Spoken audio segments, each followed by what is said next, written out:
ఏమంటే చాలామంది అంటారు, దేవుడు నాకు ఇంకా ఏదో ఇవ్వలేదండి, ఏదో నీకు అర్థం కావట్లేదు, కానీ అన్నీ ఇచ్చేసాడు, అన్నీ ఇచ్చేసాడు నీకు. ఆయన దగ్గర ఇవ్వడానికి ఇంకేమీ లేవు, ఒకటే మిగిలింది, పరలోకం.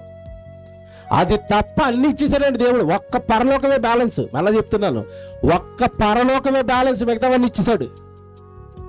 నువ్వు అనుభవిస్తూ కూడా ఆ రోజు ఇశ్రాయేలు ఎలాగైతే అద్భుతాలు సూచక్రియలు అనుభవిస్తున్నారో వాళ్ళకి దేవుడు ఎలాగ అర్థం అవ్వలేదు, ఈ రోజు అన్ని అనుభవిస్తున్నా మనకు కూడా దేవుడు సరిగా అర్థం కాలేదు. మనకి రక్షణ పొందేసుకున్నాం, చేతిలోకి బాప్తిజం వచ్చేసింది, సంఘంలోకి చేర్చబడ్డాం, నీతిగా న్యాయంగా బ్రతికితే పరలోకం వెళ్ళిపోతాం. ఇంతకంటే ఏమి ఇవ్వాలంటే దేవుడు? చచ్చిపోయిన తర్వాత నీ ఆత్మను కూడా వదలంటున్నాడు.